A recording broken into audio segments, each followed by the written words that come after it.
This episode is brought to you by Maponics, specializing in predefined geofences for local and mobile targeting. Visit www.maponics.com/location for a free 3-month trial today.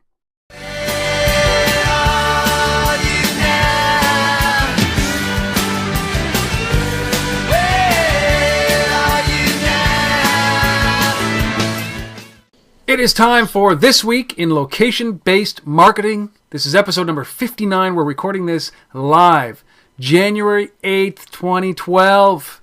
First real episode of the new year. Also, David Bowie's birthday, Elvis Presley's birthday. Happy birthday to you up there, wherever you may be, Elvis. And wherever David Bowie is, I have no idea. I am Rob Woodbridge, as always, from Untethered.tv, at Untethered.tv, at Rob Woodbridge on the Twitter sphere, and at untetheredgmail.com if you want to reach out to me. And with me every single episode for 59 consecutive episodes from Toronto, Ontario, Canada. Take it away! Asif Khan from the Location-Based Marketing Association. You can find us at thelbma.com. We're at thelbma on Twitter. And you can find me at Asif R. Khan on Twitter as well. All right. The big, big birthday day for some reason. It is a big and I think it's day. great because it plays into one of our stories today about soundtracking. It's just it's a musical birthday. David Bowie, Elvis Presley, two legends in their time, I would suppose. And I think this is where the whole "it's better to burn out than it is to rust" kind of Neil Young, Crazy Horse, Elvis burning out. Now there's a guy I can appreciate, Neil Young. Yeah, well, David Bowie kind of rusting. Yeah. Right? Yeah.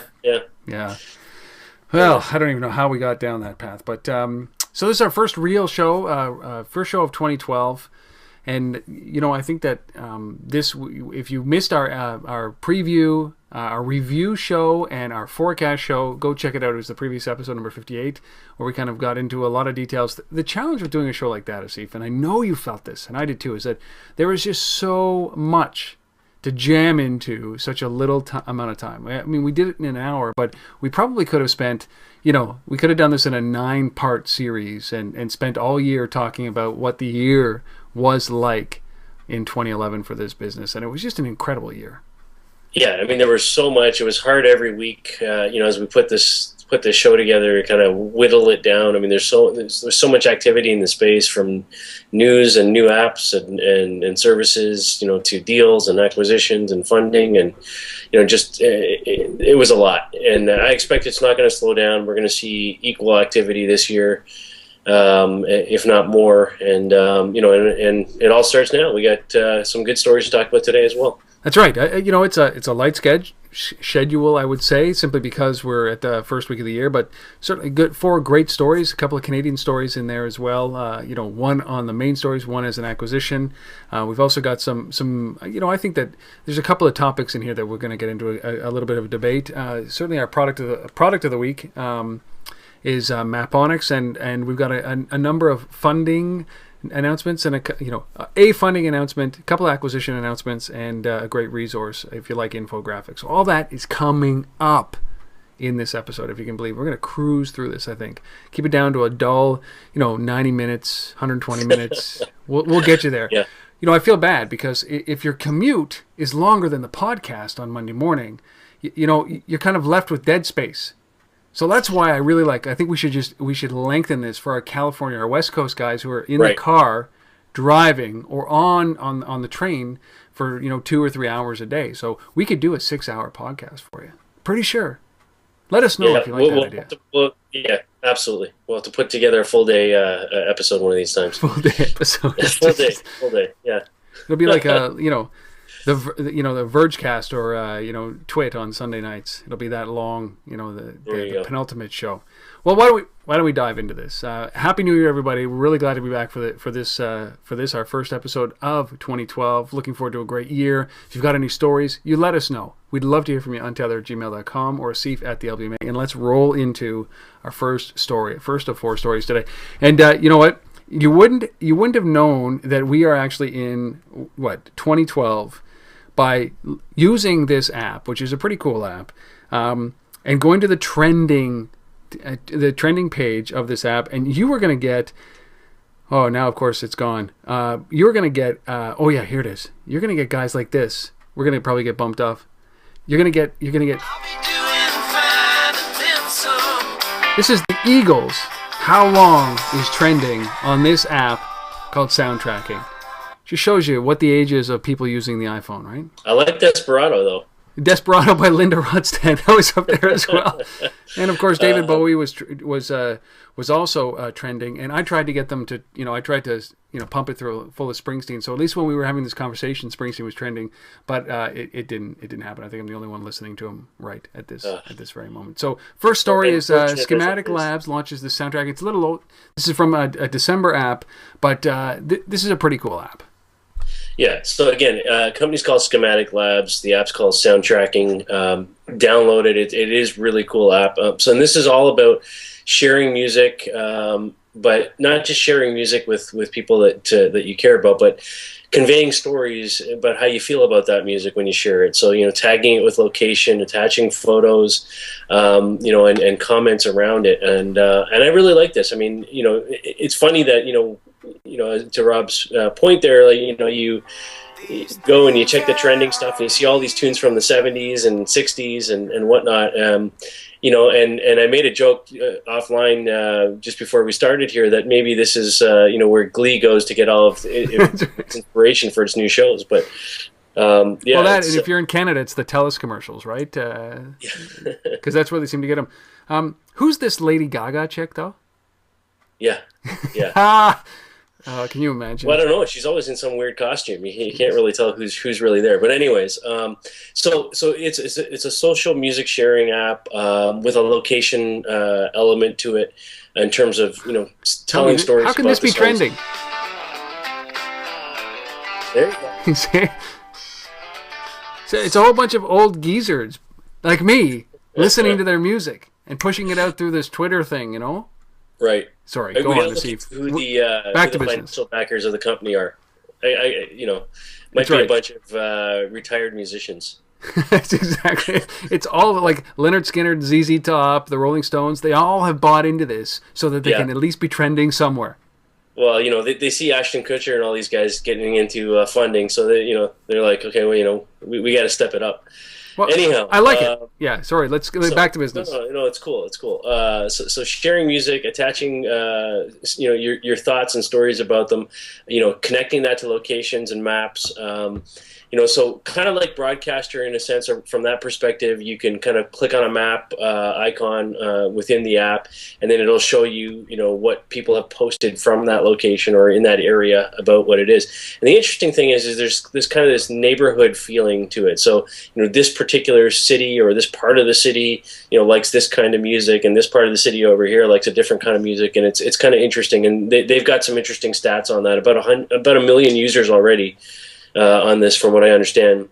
U.S., Western Europe, Canada, and Japan are the top markets at the moment. And when I thought about it, they were talking about, kind of telling, stories from a music perspective based on where you are as you're traveling around. And I kind of thought back to Gowalla, that is no longer, and kind of envision this world where you could have had Gowalla as kind of bookmarking capabilities around travel and check-ins, married up with music in this context and location. It would have been an interesting thing. Well, so anyhow, I definitely like. I love the emotion. Like, music is so. Is so incredible. Like, when it doesn't matter where I am, for example, and when I hear Rod Stewart, I feel like a nostalgic ping from the late '80s. I don't know what it is, cottage, but I can't shake that, and it's pretty amazing. The same thing with Human Touch and Lucky Town by Springsteen. If you don't know them, when I listen to those, I remember traveling around Southeast Asia when those came in. It was in Singapore, and I bought those two records, and they were cassettes at the time. And I just remember every time I hear those two albums, I wrote about it in my journal. It resonates. Like, music sticks, and that's why I love this. Is that it's certainly a way of discovery and rediscovery, and the stories being told and the locations where they're trending. It's just. Especially some of the stuff that's just classic and kind of lives on forever, right? Like the Stones and Floyd and you know, Zeppelin and a lot of bands like that. But apparently Floyd is reuniting for the Olympics. Of course. Well, in London, so that'll be interesting. Pay quite a bit. Anyways, moving on. Because so no, I don't want to. I want to talk about music a little bit longer. That was supposed to be our fast story. See, podcast on music. Yes. Yeah. Yeah. Okay. Well, we'll jump into our second story if you really want to. You know, this is a great little company out of Montreal called Shoy, and they've launched. They have New York City and I guess Montreal now. What is Shoy? So Shoy is kind of like Groupon ISK in a e-commerce model. So it's not an app-based delivery. This is basically trying to get around a lot of the issues and a lot of the problems with Groupon type models by basically saying, look, go to this website, this e-commerce platform that we've set up, and share deals with your friends through this site. And so when you go on there and you basically post up a deal and share that with friends, if your friends click on the links to kind of go and explore these deals, only then, by having your friends click on these links to see what you've exposed, then upon click it unlocks discounts and coupons for you, but you don't get anything until you actually share something and then have your friends check it out. And there are limited number of coupons and there's expiration on this. On the ones that I have, the ones that I've seen at Shoy, it's Shoy SHOY.com. I like this because you sign up, you get your coupon, right? Yeah, and you get your friends to sign up, you get more coupons.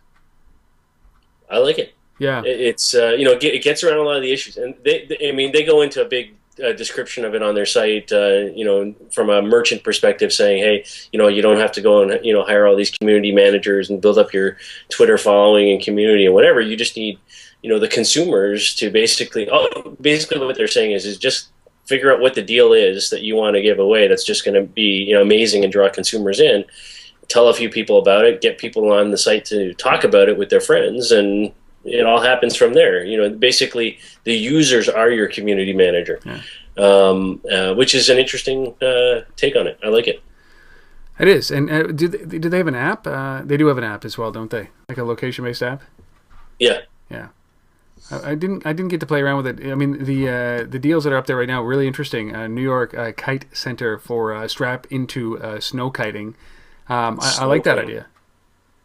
I'm Canadian. I mean, the last I heard there wasn't a lot of snow in New York, so they should be doing that here, somewhere close to it. So that's there's no snow here either, so.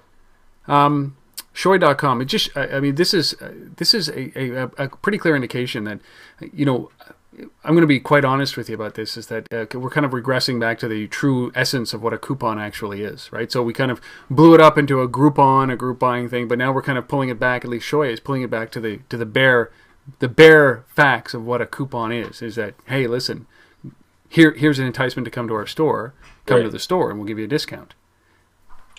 Yeah, and I think we're going to continue to see a lot of variations. I mean, we saw Looped kind of evolve there in the beginning of the fourth quarter last year, and basically coming out with their U-Deals thing and saying, look, we're going to, consumers are going to come on, they're going to tell us what the deal is that they want, and if we get enough people together that basically power of group buying all come together and say, yeah, we want this deal, then the merchant basically says, okay, we'll do it. And as opposed to the other way around where the Groupon goes and sells the merchant on putting up a deal and then trying to find consumers that want it. So yeah, I think there's going to be continued experiments, but I like this. I think this is straightforward. It's easy, very uncomplicated. So it's exactly just like getting a coupon in the mail.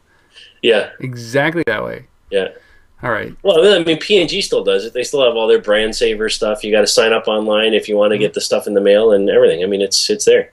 And so, yeah, I mean, it's the same thing with all the newspapers. One of the things that you start to see, at least there's a little bit of innovation going on here, but some of the newspapers and some of the digital first companies that we see in Canada and the United States are just taking existing coupons and scanning them in and putting them up as banner ads on websites. I mean, at least this is a little bit more unique.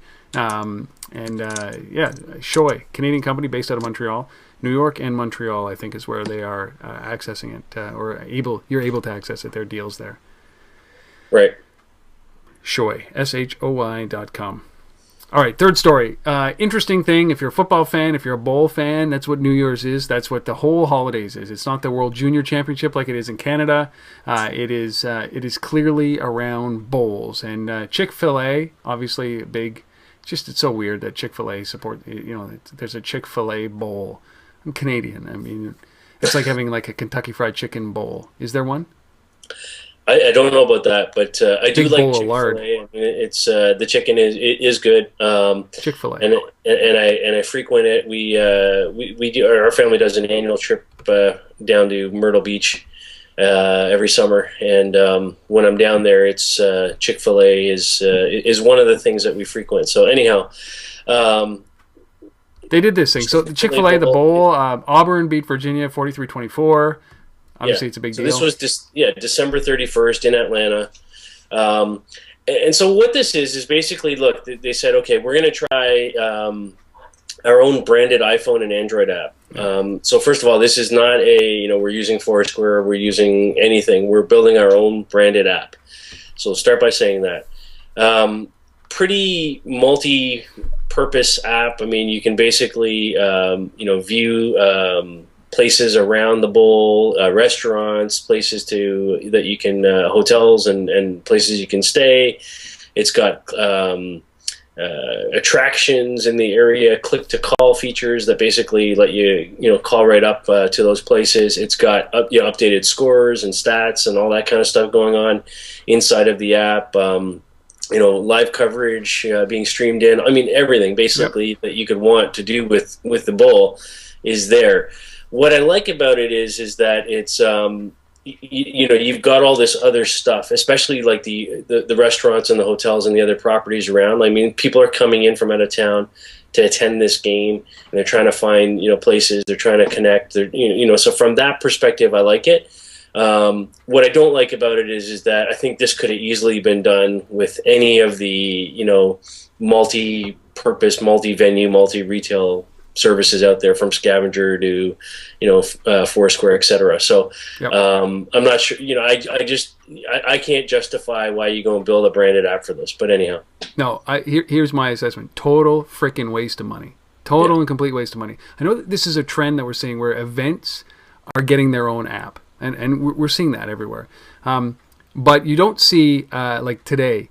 You don't see a football game, one football game, getting its own app. Right? You just don't.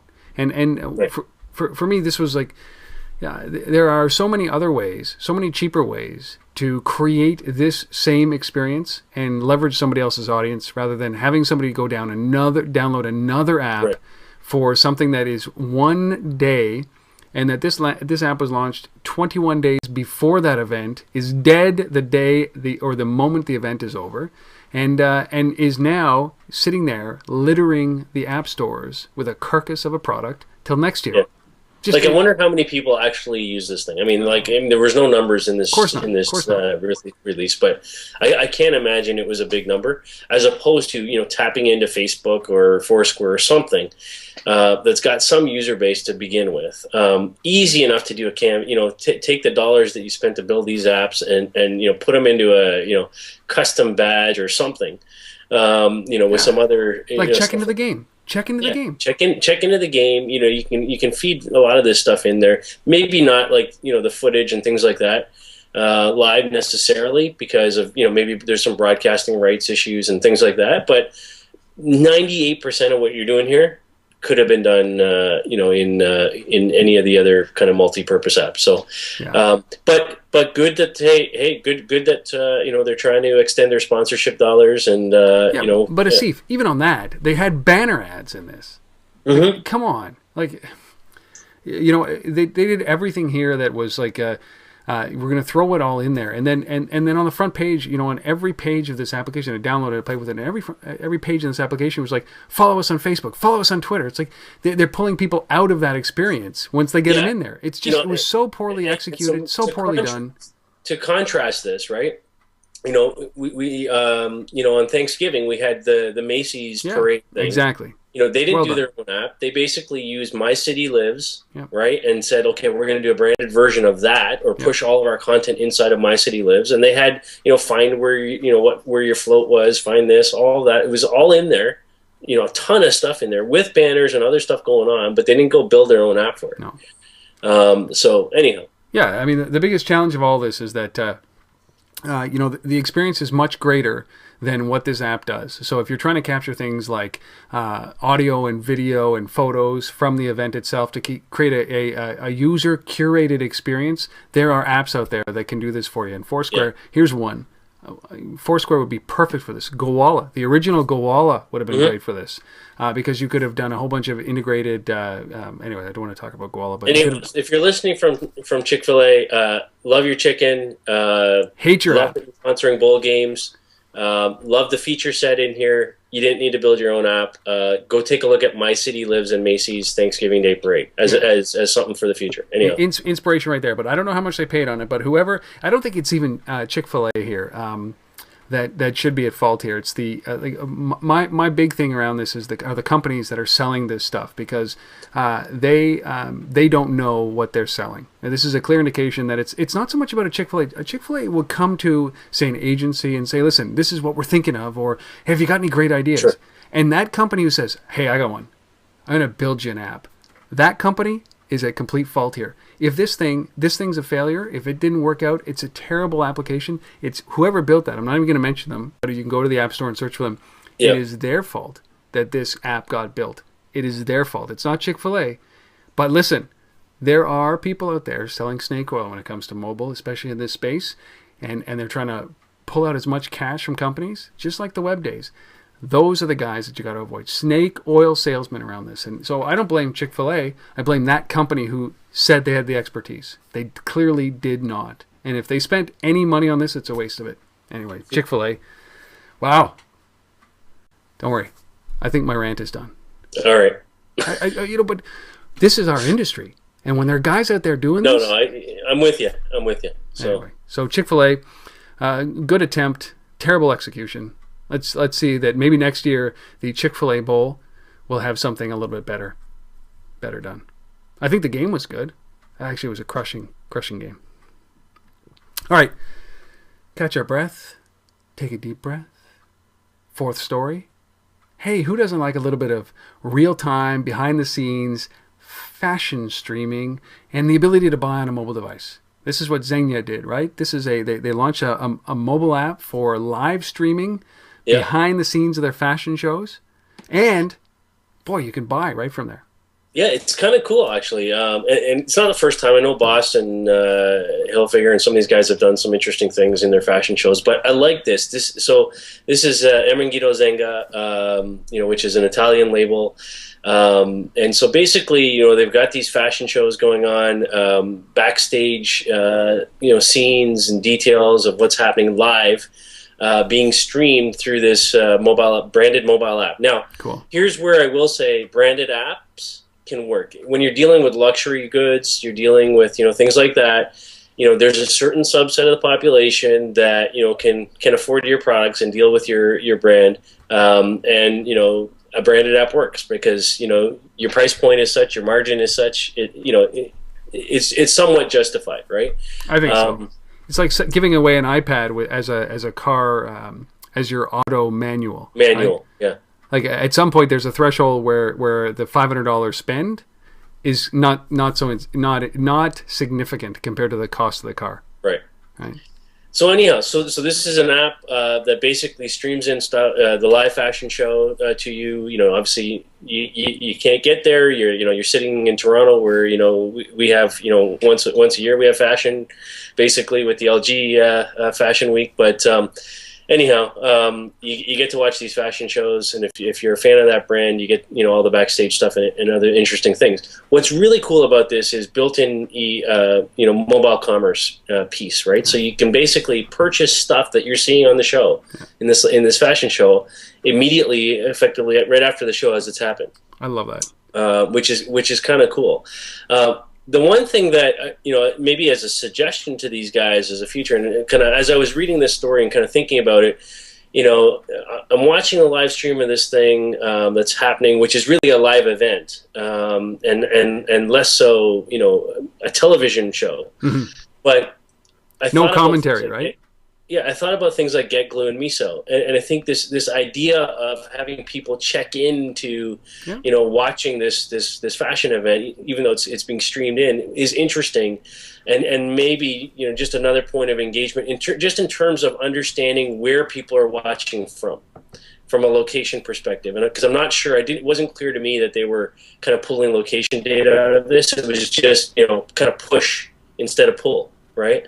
Yeah. We're sending data down, and we're pulling in the sense of transactions and dollars, which is obviously what makes the most sense.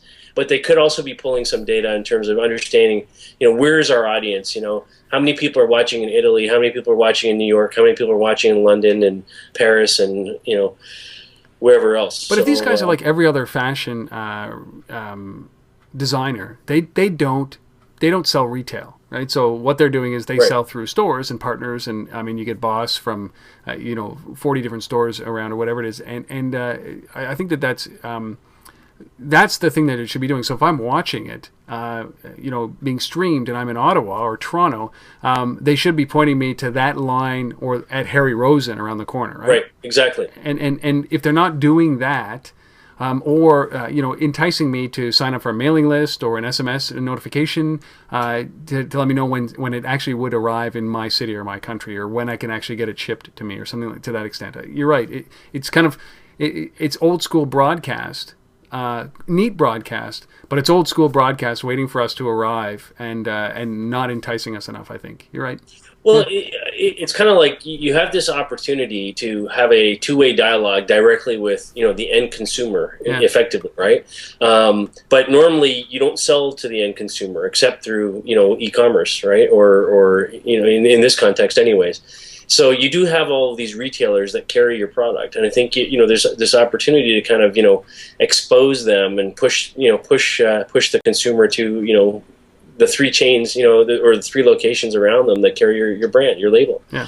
It's kind of interesting. So hopefully that there's a location element that's kind of brought into this. But I love the fact that you can watch, you can buy, it's all there. It's kind of cool. Now, do you think here's an interesting thing, just based on this fashion piece, is that so this is a designer in Zegna. Boss is a designer itself, and these guys are doing these things. And now I wonder if outlets, and I use this term lightly, like this isn't like your Costco, but in Harry Rosen, I don't see a lot of stuff that they're doing in this space. Like Harry Rosen isn't engaged in this. It would seem to me like there's this great app out there on the iPhone that teaches you visually how to tie multiple types of ties, like Windsor knots or whatever like that, based on putting your iPhone in front of you.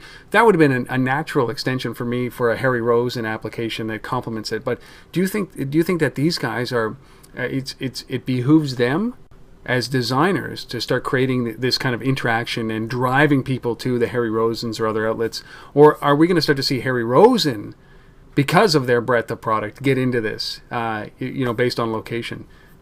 Any idea on that, do you think? Well, I mean, I live in Toronto, where you're talking about Harry Rosen, which is a Toronto, well-known Toronto men's clothing store. Yes. And spent many a paycheck over there, my friend. Yeah, one of the things Harry Rosen does a lot of is still to this day, every single day, local radio advertising on the sports channel. Daily they're on this show with a unique ad, right? It's so they very much understand about selling local. I think most bespoke places and tailors and all that kind of stuff, and there's plenty of them cropping up all over the place, because I think there's kind of a bit of a renaissance around clothing in that sense. Everybody, is selling local from that perspective. I think what they're not doing is embracing mobile and, kind of technology, modern technologies, as well as they could. Yeah. And I think there's this interesting opportunity is what you're getting at, is to kind of blend what the designer is doing, with what you're doing at the local level, and kind of connecting those two things together in terms of expanding the experience for the consumer, kind kind of wider. So anyhow, it is key. I mean, that local, it's got to be brought down to the point where if I see something on the screen, I've got to be able to know where I can buy it locally here, and I think that's the value that these guys can bring. And the other way too, like if I'm a consumer that bought a Zegna suit, for example, and for an event, and I'm wearing it and I feel good about it and whatever, maybe there's photos of me wearing this suit that I was taken at this event.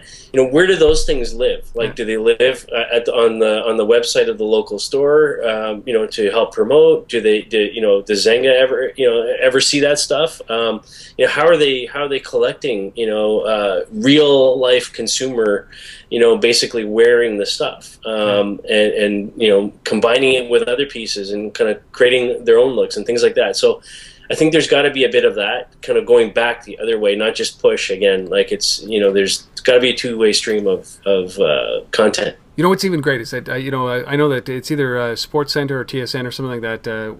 Sports Center, TSN. Zegna does all the suits for the for the big burly guys. I think that you got to get to a point where you enable those suits to be sold on the television set. I'm watching that thing and I say, that's a really, Darrin Tishan's wearing this great tie. Yeah. I should be able to either not scan a QR code. We've gone through that. I don't want Billy Ray Cyrus's latest single, but I should be able to at least identify or check in using Miso or something like that to that show to get that tie and then have that tie where I can buy that tie locally identified to me right away, or just buy it on Amazon, right? Because ultimately that's what's going to happen. They bringing that into television very shortly. Okay. Well, interesting that it just opens up this whole thing around retail commerce and local, highly local transactions, but all facilitated through these devices that we carry, and certainly some streaming technology. All right, those are the 4 stories. Sound tracking, interesting app. Shoy from Montreal, Chick-Fil-A, starting in this mobile space. We'll leave it at that. And then obviously Zegna launching this live streaming app. And I just want to say, but before we jump into the very important product of the week, this is trending right now on our sound tracking app. Of course, now it's just not going to work.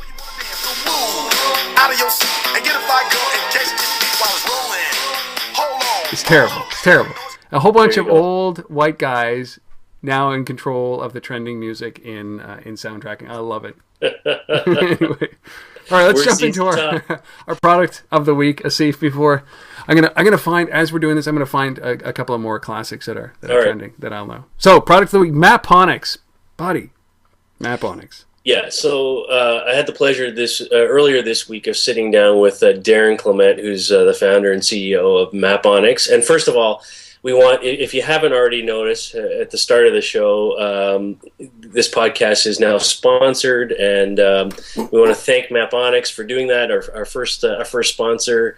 And by the way, we're looking for more sponsors as the year rolls on, but we want to thank them, and we're going to hear more from them over the next few weeks. But I had a chance to sit down with Darrin, and here's the interview from that. It's time for the product of the week, and this week our special guest is Darrin Clement from Maponics. Welcome, Darrin. Hi, Steve.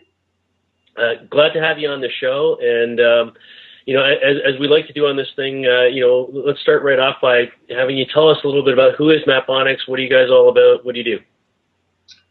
Well, quite simply, we build polygons. I know a lot of companies try to have kind of a sexy motto about what they do, and we consider polygons pretty sexy. In the mobile world, polygon translates into geofences. So you can kind of think of it as we spend a bunch of our time researching things like neighborhood boundaries. What are those neighborhoods named? Where do they start and stop? And then what we do here at Maponics is license that data out to other companies in mobile marketing, real estate, direct marketing, to improve their marketing and targeting efforts. Okay, and can you give us a quick example of how you've helped a customer with this kind of thinking? Sure. I mean, we cover a few different industries. One example where we have a lot of case history behind us is in the real estate space. You can imagine if you're looking for a home, you might go to some of our customer sites like Realtor.com or Trulia or Zillow, and as you're searching for homes, what are the important criteria? Well, it's not just how many bathrooms there are. It's not just the price. It's things like what neighborhood are they in? What school district are they in? And so we have compiled those types of spatial databases that can be licensed out to sites like those, such that you then, once you have that address, that location, you ask, what area am I inside? And it's a classic point in poly kind of calculation, but you have to have the polygons in order to do that. Okay, that sounds great.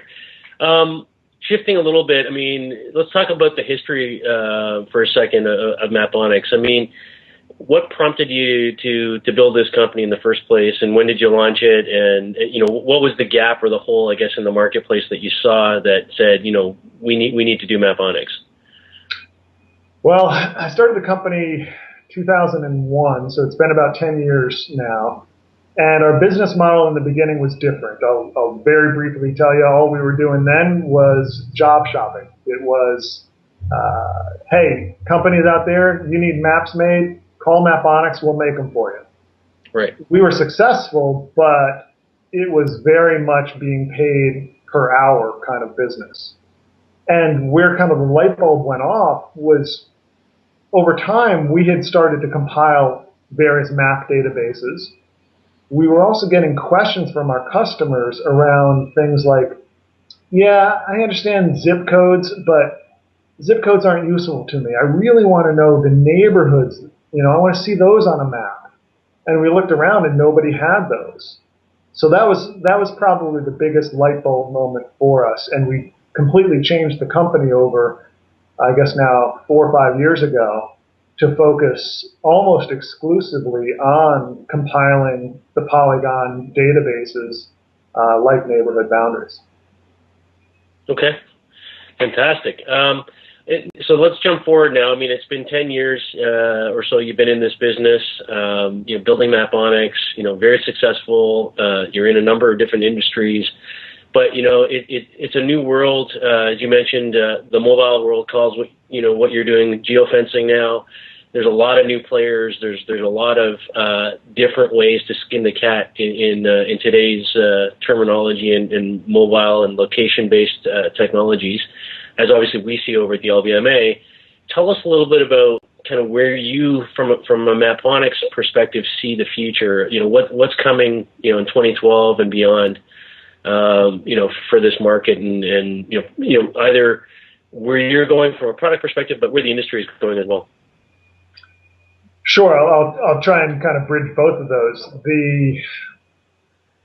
The real estate examples that I mentioned earlier involve, some of our biggest customers, but a whole other segment where a lot of our business is being generated in the past couple of years is geo-targeting, kind of mobile ad platforms and social platforms. We're not allowed to name some of those companies because we're kind of the technology behind the scenes, but that space where you need to have kind of the social side of geography and being able to market to people within, say, a shopping district, knowing that if they're inside that shopping district, they are likely not just to be going to one store, but are probably going to go to a few stores and a restaurant. So our focus is going to continue to be around compiling geofences and databases like that. And I think the industry is going to start kind of taking their focus away from looking in the past or even looking in the present. And when you start tying in the social aspect and the check-ins, you can start, I'll call it predictive geography. You can start saying, okay, next Friday night, we predict this shopping district is going to be hot. And here's a couple of reasons. One is there's this popular band playing at the Blues Club. Another is that there's some kind of discount or promotional effort happening in a couple of the retailers. And it's already somewhat of a popular area. all those things start to combine into what I'm calling predictive geography, and our geofences are definitely going to be playing a role in that. Okay, so it's really about, I mean, it's always been about the data that comes from all these services, but it's really, what you're saying is it's about understanding intent, from a location perspective. Exactly. Right. And I think you've seen over the past year a few kernels of that emerging, and I obviously can't disclose the things that some of our customers are doing until they announce them. But I can tell you 2012 is going to make what I just said kind of more par for the course. It's going to be more normal than the exception. Fantastic. Well, Darrin, thank you for your time. We've been talking with Darrin Clement, from founder and CEO of Maponics. We appreciate you coming on the show, and we appreciate you sponsoring this podcast. And so to our viewers and listeners out there, you'll be seeing and hearing a little bit more about Maponics over the next few weeks. And so we want to thank you for that. Great interview with these guys. Certainly, the great thing about this is that they're in East Coast, in the middle of everything that's going on in the space. Yeah, and I think, we've talked a lot about geofencing over the last year on this show, and I think, creating geofences or polygons, spaces, I mean, this is the space that these guys live, and I think, we're in a world that's continuing to be, social and location and mobile all kind of rolling together. But at the end of the day, it's the geo part that I think kind of ties everything together. And these guys, are right there in terms of understanding the data and being able to kind of plot that data and on a map and grid it out in a polygon framework. So fantastic stuff. So again, I want to thank Darrin and Maponics for getting behind us, and look to hear more from them in the coming weeks. Yeah, and for information about them, we'd really like your support in supporting them as well. So why don't you head over to www.maponics.com/location. Remember to the /location. It's really important. That's how we're being graded. That's how we are being graded on how successful this campaign is. So really appreciate if you could just go and support them and support us at the same time. www.maponics.com/location. Really appreciate their support. Yeah, really appreciate it. Great session with him as well. We're going to hear much more about Maponics over the next number of weeks. And thanks for them coming on and sponsoring us. All right, should I pull out another trending song, or should we just jump? Yeah, we should. Right into the funding. How can this be trending? I told you. CCR, long as I see the light. There you go. All right, so now we talk about some funding. We still Nash and Young now.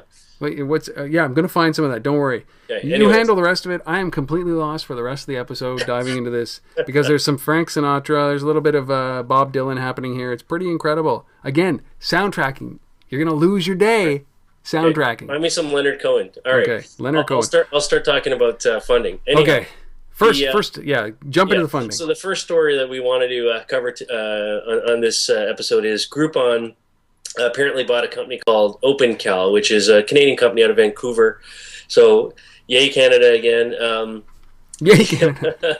This is an interesting one because apparently this deal happened back in November sometime and was kept quiet. And the OpenCal team is all over at Groupon, and great things are happening. So really, what this is about is bringing to the merchants at Groupon that offer all these fantastic services like massages and whatnot that we apparently somebody likes to get over at the Groupon customer base, is enabling the merchants to basically and the consumers buying these things to schedule on purchase your appointments. So, you used to buy these things, and then you get kind of like a coupon or a certificate that basically says good for, 150% off massage. And then you got to go call up the merchant and book your appointment. But now you can actually do it all when you purchase it because we've got OpenCal. Yeah, it's an interesting thing. What they've done is they've created this product called Groupon Scheduler, and I don't know if it's alive in your city yet, but go and check it out. It's interesting.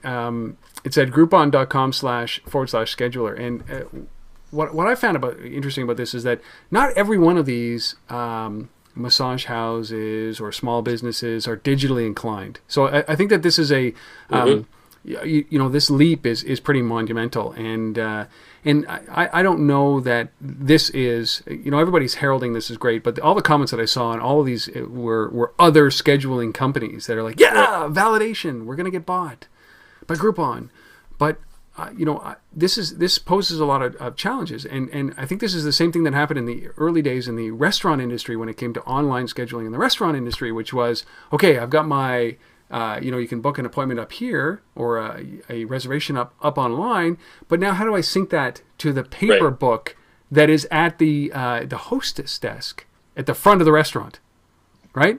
Yeah. Like there's two different mediums here. There's a digital medium, and then there's the way that they do it, which is they're on the phone.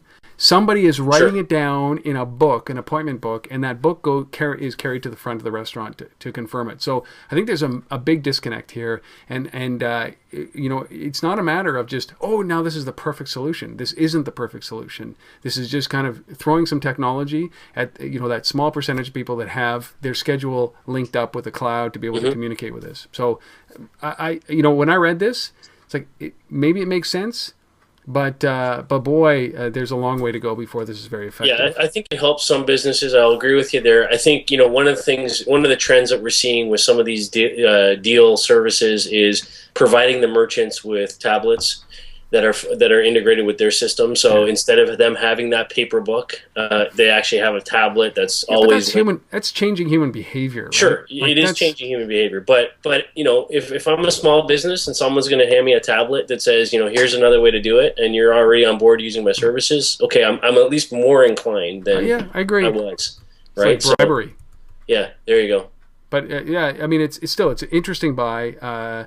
I think that this is. I think the biggest piece to this as well is that it's not just for Groupons. They're rolling this out as a service. That is, if you just want to schedule, use this as your schedule or as your appointment schedule, you can do that as well. No pricing or anything like that yet. But maybe this is an indication that Groupon is looking for, obviously an alternative business model as they've been trying to struggle here to actually reach their IPO price. Enough value. So Groupon buys OpenCal. They start this thing called Groupon Scheduler. Go and take a look at it. If you're a small business, if you've used this or you're thinking about it, use it, or you love this, let us know. We'd love some feedback. Untitled@gmail.com or asif@thelbma.com. Please let us know. Second story. Somebody get some cash. What is this called? EVED? EVED, yeah. So EVED, $9.5 million, a Series B round. New World Ventures, MK Capital, and Merrick Ventures are the guys behind this. This is a Chicago-based company. I really, really like this company. The more I read about it, the more I liked it. And here's why. 97% of what we talk about on this show is consumer-facing stuff. Location-based apps, all about consumer engagement. And I get asked all the time, I'm always speaking at conferences, and invariably somebody puts up their hand in the audience and says, yeah, but where's the B2B applications for location? Well, here it is, EVED. So these now have an example. Yeah, these guys are all about taking events and taking conferences and all that goes on around that, and basically creating a marketplace through their service for all the stuff that you need when you're exhibiting at a conference. So you gotta get parking passes for all your staff. You gotta buy rent chairs and tables and internet connections and whatever else you need to put on your display. And all of that is basically facilitated through this location-based app. Very cool. So it's kind of cool. Very cool. $9.5 million. That should move them along forward. Move them along well. I love these turnkey kind of technology companies that are doing this, that are facilitating it all. I'm in the 2012 for me and Frontether are going to be some events, and you know what? I'm not an event planner. I want to be able to turn this stuff on, hand this off, let people who are participating do it themselves. Is that just too much to ask? Well, no, not anymore. Not with events. And so what we need though is we need these guys to then hook up with the other side of it, which is like the Sonars and the Unsocials and all these other guys, and LinkedIn, and get together and have fun. Because that's the full experience now, from putting on the event to the consumer being there and it all connecting. So it's exactly now. If somebody could sell tickets and come up with an agenda and itinerary and get the speakers, we would have this. All I have to do is come up with the idea. God, I love it. Technology is the greatest. It's probably why nobody shows up to my events, right? Is that, I don't know. I've not been to one of your events. Exactly, you see? Yeah. All right. Third story is what we think is a grab for talent, like is happening so often right now. Amazon buys Quorus, not Quora, Quorus. But it's not unlike Quora. No, it's not. In some respects. So yeah, so they're saying this is a talent acquisition. Basically, this is a company that lets you get advice and feedback from friends when you're thinking about what you want to purchase online. So it's kind of like a shopping, let me call a friend, kind of thing. To get some advice before I make that decisions about what to buy. And it's interesting. This is a space that there's a lot of activity going on. One of the articles I was reading about this commented on Biosphere, which is another one which is run by Tara Hunt, who's also from Montreal. It's the kind of Montreal theme today. And just as a side note, they raised $325K this past week as well. A small little bit of money to get them going as well. So yeah, I like it. I mean, I think their lead customer was Zappos already, so it's perfect for purchasing shoes. The stuff that I buy online, books and the like. Not so sure that this is an effective way. I'm not gonna bug you, Asif, to ask you if the Thank You Economy is a good book for me to buy.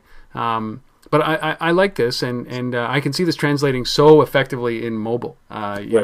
Certainly when broadcasting what I'm about to buy or what I'm at a store. Do I buy this? Do I buy this webcam? Do I buy this anything? And to get some immediate feedback that way through a QR code or a scan or a photo being taken. I like that aspect. And here it is. Here's my man Bezos. Here's the company Amazon, just doing anything that they can. You called it. Yeah, doing anything that they can, anything at all they can to convert into a buy. And so I'm not going to argue with this. I was like, this is one. It's got to be a genius move if it's coming from Bezos. There you go. All right. Well, it's good. No deal. No, like we think that this is a talent buy because I didn't see any numbers on it. So and that's usually the way that it goes. And now everybody who was working for Quorus is actually working for Amazon. Yeah. So. By the way, Rob and I, we think we have a bit of talent. So if you want to do talent acquisition, we're available. So yeah. That's right. Everything is for sale. Yeah. This week in location-based marketing is for sale. Yeah. Now Maponics is on board with that. We're looking for some. If you look, you can have a piece of us. Sure. You can have this shirt. I'll send it to you. Hey, we got LBMA shirts. We can fire. I still haven't got one of those yet at all. So I you know what? Before we jump into the resource, this is the last piece of great news that I found trending in this wonderful app called Soundtracking. Finally, this is your hometown. A little bit of Bruce Springsteen. Thank you so much. It was way down, but I found it. My hometown from the 1984 album Born in the USA. There you go. It's the best that I can do. All right. Our resource. Can you believe it? Thank you for sticking around this whole time. This has been fun. We're on our last story, promise. And this should be absolutely smooth with no arguments, no back and forth. The resource of the week. We're talking about infographics. Yeah, I mean, infographics have been hot for a while now. I mean, they're everywhere. People love them just because they're fun to look at and they cram a lot of data into a small space. But I came across this site this week when I was doing a bit of research called crowdsourcing.org, crowdsourcing.org, and it's basically just got a tab that you click on. It's got like an amazing array of infographics that all have a kind of a crowdsourcing element to them in some respects. So there's one on the making of Netflix, the rise of social media and collaboration consumption, just a whole bunch of interesting things here. I'm just scrolling through crowd power, letting the crowd fund your small business. Just a whole bunch of different ones there, and I think when you think about location and you think about a lot of the apps that we talk about, and things like sound tracking, really what creates trending? It's crowdsourcing, right? It's so I think there's a lot of power in some of the graphics here. So take a look at it. I think it's an interesting resource. Crowdsourcing.org, and we'll have a link obviously in the show notes as well. So if you are not at the website, you can just go to crowdsourcing.org and do a search. It's pretty incredible. A lot of stuff around like Kickstarter and trends now, because it's obviously the thing.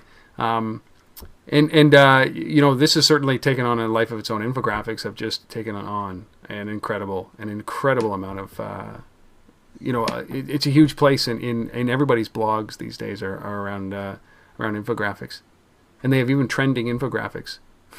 This is incredible. Great. Now between sound tracking and crowdsourcing, my day is done, spent. Not to mention 2 football games and a hockey game. How do you keep up with life? Oh my god! All right, well that's it. Anyhow, we're there. And just one last time, we definitely want to thank Maponics for getting behind us and sponsoring this podcast. And we encourage you to go and visit their site, learn more about them, and you can do that at maponics.com/location. Yep. We appreciate it. Episode number 59 done. We're back in a rhythm here at our normal time. No holidays, no garbage. I'll have you know that we didn't miss an episode through all of that, through Christmas, through New Year's. We made it right through. We're cruising. We'll be back next week for episode number 60, and I found it to see if the number one trending song right now on sound tracking is Desperado by Linda Rose. Safe. Thank you so much. We'll see you next week on This Week in Location-Based Marketing. Thanks, see you later, everybody. Right. Oh, it's so good. So good.